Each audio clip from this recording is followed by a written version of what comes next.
வணக்கம் மக்களே. ஸோ இந்த வீடியோவில் வந்து இந்த வாரத்தோட எவிக்ஷனை பற்றி தான் டிஸ்கஸ் பண்ண போகிறோம். நிறைய பேர் கமெண்ட்ஸ்லையும் கேட்டிருந்தீங்க, என்ன ப்ரோ அப்படின்ற மாதிரி கேள்வி கேட்டிருந்தீங்க. அதுக்கான கிளாரிஃபிகேஷன் வீடியோவும் பார்த்துடலாம், பல டீட்டெயில்ஸும் எக்ஸ்பிளைன் பண்ண போகிறோம். ஸோ இந்த வாரம் பல பேருக்கு வந்து ஒரு எலிமினேஷனா டபுள் எலிமினேஷனான்ற மாதிரி பல கன்ஃபியூஷன் இருக்கும். ஏன்னா 10 பேர் அதிகமாக இருக்குது, எப்படி எடுக்க போகிறாங்கன்ற கேள்வி எனக்குள்ளேயும் இருந்தது, உங்களுக்குள்ளேயும் இருந்தது.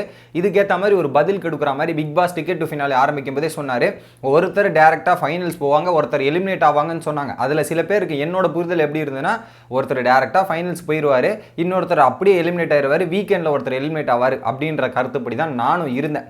பட் அப்படி கிடையாது. இந்த வாரம் ஒரே ஒரு எலிமினேஷன் தான் நடக்க போகுது அப்படின்றது உறுதிட்ட தகவல். அதுலேயும் பார்த்தீங்கன்னா யார் எலிமினேட் ஆக போகிறாங்கன்ற மாதிரி நியூஸும் கிடச்சிச்சு. என்ன அப்படின்றது பார்த்தீங்கன்னா ரவீனா தான் அஃபிஷியலாக எலிமினேட் ஆக போகிறாங்க அப்படின்ற மாதிரி ஒரு தகவல் வந்து சோஷியல் மீடியா ஃபுல்லாக எல்லாமே வைரலாக பரவிட்டு இருக்கு. அப்படி ரவீனா எலிமினேட்டட் கரெக்டா அப்படின்ற கேள்வி உங்களுக்குள்ளே வரலாம். ஏன்னா மாயா பூர்ணிமாவை விட ரவீனாவுக்கு ஓட்டு அதிகமாக இருக்குது, அவங்க எப்படி கடைசியில் எலிமினேட் ஆகினாங்கன்ற கேள்வி உங்களுக்கும் வரலாம், எனக்கும் வந்தது. ஆனால் அதுக்கேற்ற மாதிரி ஒரு பக்கம் ப்ரொமோஷன் வேலையும் விஜய் டிவி பார்த்தாங்க அப்படின்றது சொல்லிடணும். நானே சொல்லியிருந்தேன், சேனலை ஃபாலோ பண்ணியிருந்தீங்கன்னா உங்களுக்கு தெரிஞ்சிருக்கும். என்ன சொல்லியிருந்தேன்னா, திங்கக்கிழமை நாமினேஷன் நடந்ததா, செவ்வாய்க்கிழமையே வந்து நாமினேஷனில் தெளிவான வேலை பார்த்தாங்க விஜய் டெலிவிஷன் மற்றும். ஏன்னா மாயா மற்றும் நிக்சனுக்கு அவங்களே ஒரு பக்கம் ப்ரொமோஷன் பண்ணாங்க. நிக்சனோட நாமினேஷன் வீடியோ போடுறாங்க செவ்வாய்க்கிழமை, அதே நைட் வந்து மாயாவோட ஓப்பன் நாமினேஷன் வீடியோ போடுறாங்க. இந்த 2 பேரோட நாமினேஷன் வீடியோ மட்டும் பர்டிகுலராக ஏன் போடணும்? ஏன்னா அவங்க தான் ஓட்டிங்கில் வந்து வீக்காக இருக்காங்க, ஸோ அவங்களோட ஓட்டு கம்மியாக இருக்குதுன்றது சேனலுக்கும் தெரியுது. அவங்க இந்த ஷோக்கு தேவை, நாங்கள் அவங்கள காப்பாற்றி எடுத்துகிட்டு போகிறோம், நீங்கள் பாட்டுன்னு வெளியே அமிச்சிட்டா என்னடா கதை அப்படின்ற மாதிரி அதுக்கான ப்ரொமோஷனை பார்க்குற மாதிரி பல விஷயங்கள் வந்து அவங்க பார்த்துருந்தாங்க. அதுக்கேற்ற மாதிரி நிக்சன் ஒவ்வொரு வாட்டியும் பாருங்கள், நிக்சனையும் மாயாவும் சேனல் 2 வாட்டி ஒரு வாட்டி சேவ் பண்ணப்பட்டிருக்கு. 2வது வாரம் பாவா சலோதரி போனப்போ வந்து மாயா சேவ் பண்ணப்பட்டாங்களா, சென்னையில் மழை வந்து ஓட்டு போட முடியாதுன்ற இடத்துல நிக்சன். இது 2 பேருமே வீட்டை விட்டு வெளியே போக வேண்டிய நபர்கள். அது ஏதோ அவங்களுக்கு லக்கு ஃபேக்டர் இல்லை, சேனல் சேவ் பண்ணதால் அவங்க தப்பிச்சுட்டு இவ்வளோ தூரம் ட்ராவல் பண்ணிட்டு வராங்க. அவங்கள எடுத்துகிட்டு போய் ஃபைனல் வரையும் போகணுன்ற ஒரு எண்ணமாக இருக்கும், இல்லை பணப்பட்டி எடுக்க வைக்கிறதுக்கு ஒரு திட்டமாக இருக்கலாமோ அப்படின்ற மாதிரி எனக்குள்ள டவுட் வருது. பட் சரி, இது உண்மையா? ஸோ அவங்களுக்கு நிறைய ஓட்டு வந்திருக்கா, அதன் மூலிமா அவங்க இது இருக்கலாமா அப்படின்ற கேள்வி உங்களுக்குள்ளே வரலாம். பட் எனக்கு நான் போய் அன்அஃபிஷியலையும் செக் பண்ணி பார்க்கும்போது பார்த்தீங்கன்னா அந்தளவுக்கு இல்லைங்க. நான் கரெக்டாக வந்து சாட்டர்டேன்ற பாருங்க, கரெக்டாக சாட்டர்டே ஸ்டார்ட் ஆகும்போது, ஸோ 12 மணிக்கு 12 AM நான் போய் செக் பண்ணேன். அதில் என்ன நிலமையில் இருந்ததுன்னா 11 லட்சம் ஓட்டுகள் இருந்தது.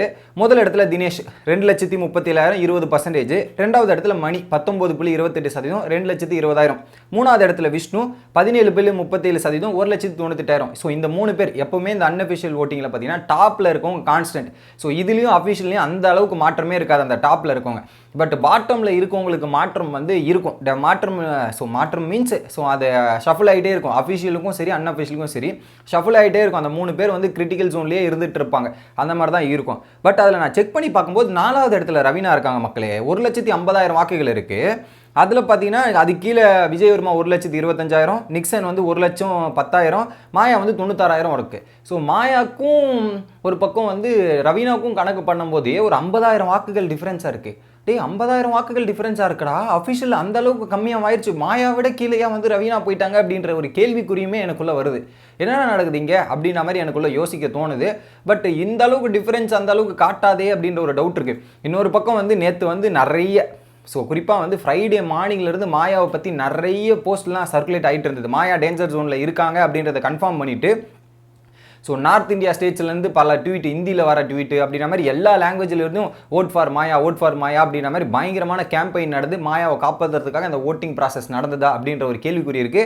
அது நடந்திருக்கும். ஏன்னா அந்த ஃப்ரைடே ஃபுல்லாக நீங்கள் பிக் பாஸ் சீசன் 7 போட்டிருந்தீங்கன்னாவே அந்த ஹேஷ்டாக் பயங்கரமாக ட்ரெண்ட் பண்ணிட்டு இருந்தாங்க ஒரு பக்கம். சரி, மாயாவை சேவ் பண்ணிட்டீங்கன்னு வச்சுங்க, அப்போ நிக்சனாவது எலிமினேட் பண்ணியிருக்கல. ரவீனா விட ரவீனா ஓட்டு இருக்குது, நிக்சன் எலிமினேட் பண்ணியிருக்கணும்னா நிக்சனை பணப்புட்டி எடுக்க வைக்கணுன்ற மாதிரி ஒரு பிளான் பண்ணி ஹோல்டு பண்ணி வச்சிருக்காங்களோ அப்படின்ற மாதிரி எனக்கு தோணுது. பட் என்னோட ப்ரிடிக்ஷன் மாதிரி இது. பட் ஓட்டிங் படி பார்த்தீங்கன்னா ரவீனாக்கு இவங்க 2 பேரோட பெட்டர் ஓட்டிங் இருக்கும்ன்ற மாதிரி என்னோட பர்சனல் ஃபீலிங். சேனல் வேறு எதனா ஆப்ஷன் வச்சிருக்கோ, இல்லை உண்மையாலவே ரவீனாக்கு வந்து ஓட்டு கம்மியாக இருந்திருக்கோ அப்படின்ற மாதிரி இருக்கலாம். மேபி எப்படின்னா 3 பேர் சேம் ஓட்டிங் ப்ராசஸ்லேயே இருந்திருக்கலாம். அது ரவீனா, மாயா, நிக்சன், இந்த 3 பேரை கணக்கு பண்ணும்போது ஸோ ரவீனா இந்த ஷோ விட்டு போனால் இப்போதைக்கு எந்த யூஸுமே இல்லை, ஷோவில் எந்த பாதிப்பும் இல்லை, ஸோ அதனால் அவங்கள தூக்கிடுவோம். இதே மாயாலாம் எடுத்தால் வந்து ஷோவில் அந்த கண்டென்ட் இதெல்லாம் கம்மியாயிரும்ன்ற மாதிரி யோசிச்சிருப்பாங்களோ அப்படின்ற மாதிரி எனக்கு தோணுது. பட் இது totally unfair eviction. But unfair எவிக்ஷனுக்கு ரவீனா டிசர்வான்னு கேட்டிங்கன்னா டிசர்வ் இல்லை தான், அவங்களும் போக வேண்டிய ஆள் தான். பட் என்னன்னா அவங்கள விட இங்கே போக வேண்டிய ஆட்கள் 2 பேர் இருக்காங்க. அவங்கள போகாமல் ரவீனா அனுப்புறது தான் எனக்கு தப்பாக படுது. உங்களோட கருத்து என்ன அப்படின்றத கமெண்ட் பண்ணுங்கள். வீடியோ பிடிச்சிருந்தா லைக் பண்ணுங்கள்.